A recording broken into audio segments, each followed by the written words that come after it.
Well, every single week we have interesting and relevant guests here on the Fight Guys with Erik Apple. And this is actually my very first repeat guest. Nobody's been on more than once. And who better to do that than the man they used to call Meathead, one of the greatest heavyweight combat sports fighters in the last decade. Matt Mitrione, welcome, sir. Hello, that's quite a welcome, man. I appreciate that. What's up, Apple? How we doing, buddy? It's football week. Let's go. Where we go. Boom. Dude, it's a big deal. Can you believe that there's not going to be any football again for a while, man? You know, I'm not going to lie to you. When I was a kid, I was actually all CIF as a strong safety in school. I love football. And as I got older, I've kind of faded away. And I know who's winning and who's losing, but I can't tell you more than 10 players' names. But listen, there's a lot of crossover sports fans, and you're the guy to make that bridge. So I really wanted to have you on this week. Well, first of all, I'm flattered. Second, I agree with you with your sentiment about kind of falling out of love with watching football. I love the game. I love everything it teaches you as a player, and as coming up as far as being like a regular member of society. And like out of all things, I love it, but I don't watch football anymore at all. I hardly even watch college football, and that's almost what I always watch is college. I don't really watch the NFL, and that's where I'm at now.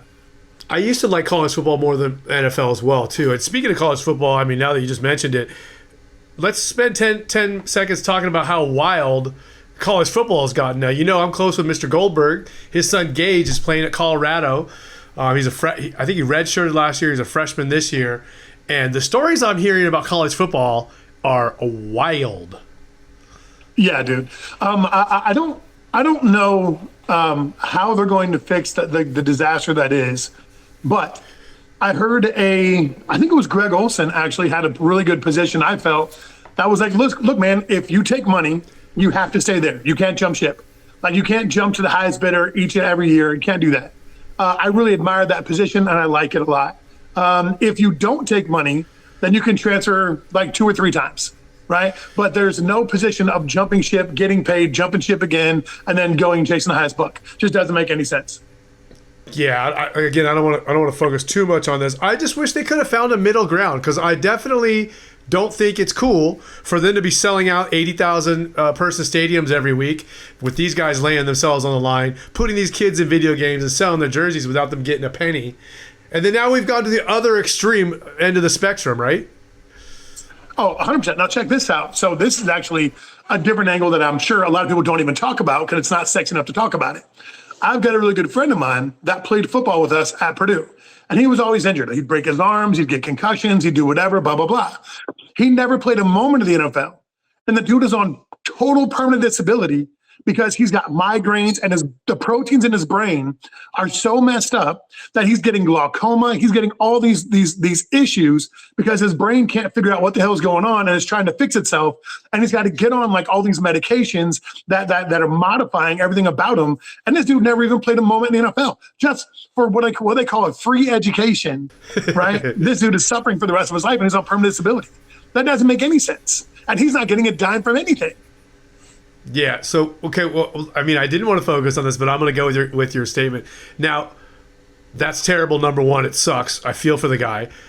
Number two, I also don't know what to think about these people who made a choice to play a sport and then, are upset about it or blame the school or you hear about these guys suing the NFL for concussions and stuff. It's like, well, bro, you chose to play that sport. No one made you play that sport. You knew what you were doing. You got reimbursed for it.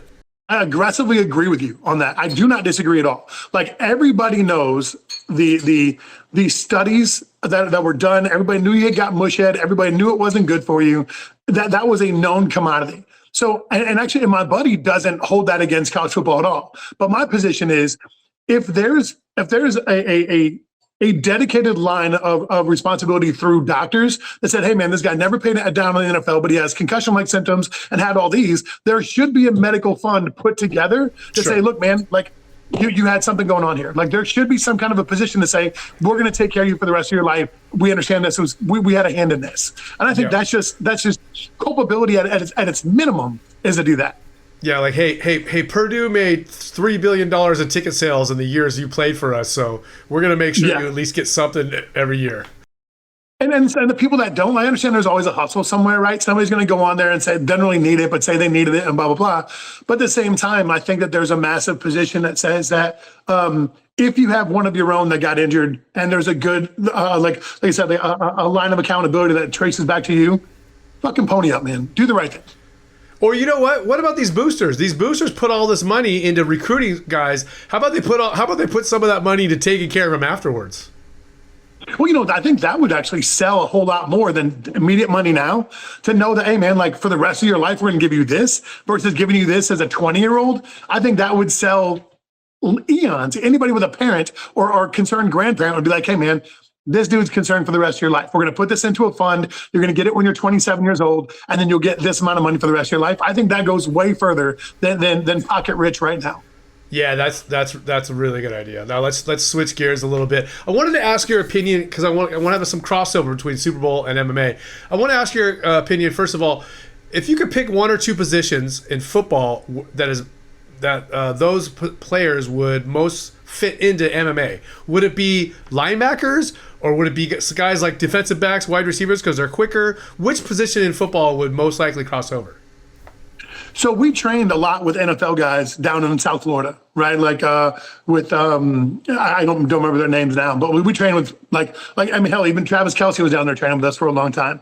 So we had a bunch of NFL guys in our team with not only with the Black Zillions and then with Coach Henry and everything else. And I'll be honest with you, man, I really thought that the rotational flexibility, like in their hips, would have been exponentially better, and it was not. And I mean across all positions, like even corners, where you're like, oh, the dude's got great hips. It just didn't connect when it came to fighting and having rotational power, which really surprised me. But if I were to say, like overall, I would say probably like a rush end or a stand-up linebacker, like a rush linebacker or stand-up end, something like that. Yeah. I would say safeties, because safeties are much more comfortable with impact and collision, or tight ends. Tight ends are, to me, are the apex of athleticism in basically all sports. Really? Just because they're able to deal with so much blocking, deal with blockers, as well as be a receiver. Yeah, 100%. They can, most of the time, tight ends can outrun safeties, right? That's a big deal. They're too big for corners to cover them. They can outrun linebackers. I think there's a position where they have to know exactly what the defense is doing, so they have to think their way through it. They have to know where the holes are. They have to know how to follow the quarterback, what routes they want to run when the route gets broken off, when the quarterback gets flushed out. And they're big enough to hold the best, almost athletic, sizable person on the defensive line. Yeah, I mean, that's absolutely insane. Can you think of a current NFL player now that you think would really cross over in MMA or combat sports if they wanted to and be successful? Well, yeah. Hell yeah, I can. That one freaking goon of an athlete, 49ers, linebacker, just obscenely athletic. He got injured. He was out this year, I believe. I think was it number 54? I don't know. Whatever. I mean, this dude was kicking like working on heavy bags after coming back his injury, and was like doing flips like capoeira kind of things. I was like, dude, how can a dude who's 260 pounds, all muscle, do things like this that are so incredibly athletic? I can't remember his name right now though. I never played high level football. I didn't play college football or NFL football, but I trained with the best fighters in the world. But from someone who's not really in that world, I look at NFL dudes and I think, well, they're way scarier than anybody I've ever dealt with. Well, you got to remember, man, like a lot of people have different. Well, when it comes to MMA, right? There's a significant amount of strength and power that come from rotational flexibility, right? And if you're, but think about this, when you're sprawling, right? And you're like, and they got a hold of your single and you're kind of working your way out of it. You got to flex your hips. You got to work across. You got to push his head down, come back across. There's so much area that you have to cover, right? That's why a lot of wrestlers can't play other sports. And if you never wrestled, you sure as hell can't wrestle. Yeah. Right? It's just because it is such a finite amount of athleticism and coordination needed for that sport in particular. And a lot of people just don't have it. I was a really good college player. I was a below average NFL player, and I could hardly ever understand wrestling. And athletically, I'm pretty damn athletic. And I just couldn't do it. It just wasn't my language. But I think of it more as just like the sheer explosiveness, the sheer speed.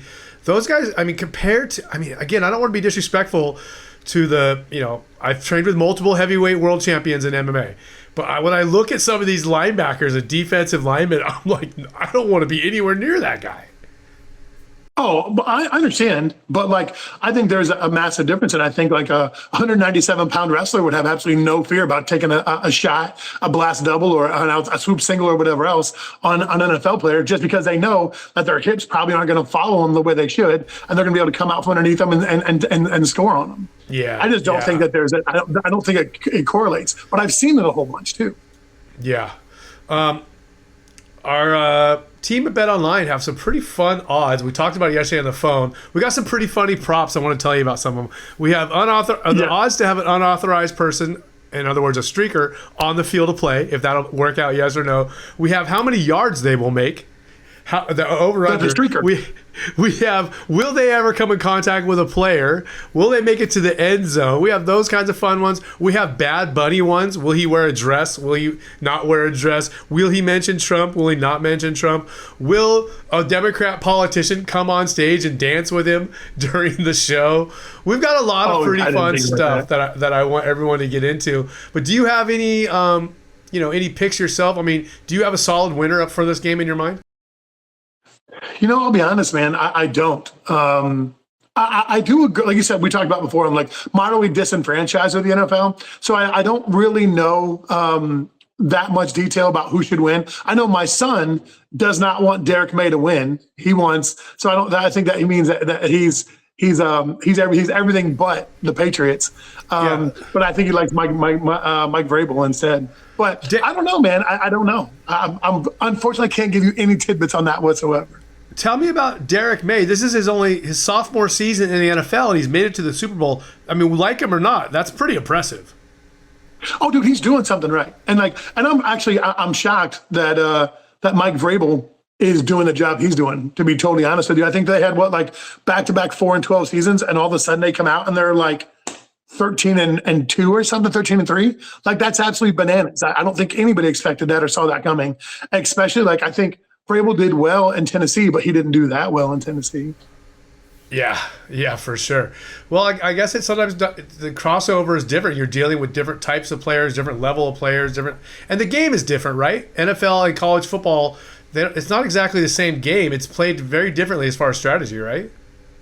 No, yeah, 100%. And the down and distances, like what the probabilities are if they're going to run or pass, it's such a different position. I mean, if you're anything like second medium, second long, all third downs, nickel dime quarters, like if it's second medium, second long, or third down, it's almost guaranteed to be a pass. And then if it's going to be any type of run, it's going to be a delayed draw or a quarterback draw up the middle. It's almost always screen passes or delays. So that's not the way it is in college. Yeah, I just think of some of the college coaches in the past who have been massively successful and gone to the NFL, and that success did not transfer over. It seems like it's two totally different games. Okay, well, one Pete more Carroll thing. was the prime example of that. That I didn't want to call him out, but yeah, me being from Southern California, that was obviously on my mind, right? But he got paid. He'll be okay. For sure. Tell me about Indiana. I know it's been freezing that side of the country. Can you make a sandwich when it's 10 below? It's well, I'll tell you. So all we do is work out of our commissary kitchen now. I'm not even touching our trailer right now at all. It's like I feel bad for all that because we have a bunch of construction going on right now in the state of Indiana, but B, where we live at Purdue. They're building a bunch of high rises because they're so short on college on dormitories. And I feel bad for the people because there's no place for them to eat. But I want to drive down there, but I'm sure as hell not freezing my ass off to do it. So the truck or the trailer is out there when it's this cold, right? Yes, sir. Okay, awesome. And is there a website people can find so they know where your truck is? They can, dude. I'll tell you what it is, but it's Mitriones, MEATTRIONES.com. I'll send it over to you. I don't think you told me that. That's brilliant. I love it. Isn't that great, dude? It's such a solid tie-in. Let me ask you. Hey, have we talked since we went to Thailand again and Tokyo? I don't think so. Okay, so we went to Tokyo, jumped down to Bangkok for a couple days, then went to Pattaya, and then went to Hong Kong. Dude, I love Thailand. It is such a fun place to stay. Yeah. Did you go train at all I just for the didn't hell get of enough it? time in Tokyo. What's that? Did you go train at one of the gyms in Thailand just for the hell of it? Just go mess around with somebody? Yeah, just go mess around. My wife had never been over there. I was like, yeah, let's go do some training. You know, when Bare Knuckle's always calling me to see if I want to do something. So I was like, you know what? Let's just see. Let's see how it goes. And Coach Henry was over there in Thailand. So I met him in Bangkok and we trained for like 5 days. Are you considering doing it just once or something? You know what, man? There's always a thought. Like, I get enough phone calls to be like, hey, man, are you interested in this? They were asking me if I wanted to fight Alexander and Emelianenko. Not for bare knuckle, but like a place in Russia was asking me if I wanted to fight him. And I was like, sure. I was like, I'll fight Alexander, but after I beat Alexander, that means I'm going to fight Fedor again, too. And that hasn't grown in the legs yet. I would also make sure that money is in escrow up front. That's part of our conversation. Because what are you going to do if they don't pay you? Oh, too bad. Yeah, well, good luck, buddy. That's awesome. And That's I'm getting awesome. paid again. I think a fight with Fedor's brother would be a breeze for you. I think you'd run right through him. I think it'd be fun. But like I said, they approached me about that fight, and I said, sure, I'll do it. But like I said, if I'm gonna fight Alexander, I'm gonna fight Fedor again too, and I want to fight Fedor in Russia. I don't want to fight Fedor anywhere else. Oh, just full on Rocky IV shit. I want the grimy work. I love it. Well, let's close off there. I want to let you go, get about your day. Check out your wife in bikinis. I got to get my day She started. was been shaking it over here the whole damn time, so I keep trying not to look. Well, listen. You're going to parade over here, Mama? You are my first and only repeat guest. I love you, Matt. Please come out here and see me soon. And that's it, guys, for How's your the baby, fight guys. bro? What's that? How's the baby? How's the kid? My 3-year-old is 99 percentile for height. He's bigger than 99% of kids his age. And I've already got him in wrestling a couple days a week. He's playing around, messing around half the time, but the coach said he's 3 years old. Just having him in the room is all that matters. So we're psyched. He's got his little tiny wrestling shoes. He's stoked. It's fun. I love it, dude. It's fun. Okay, for the fight guys, our first and only repeat guest, Matt Mitrione. Check out the Super Bowl. Check out Bet Online for all the fun props. I'm Erik Apple. Thanks for checking us out. We'll see you next week.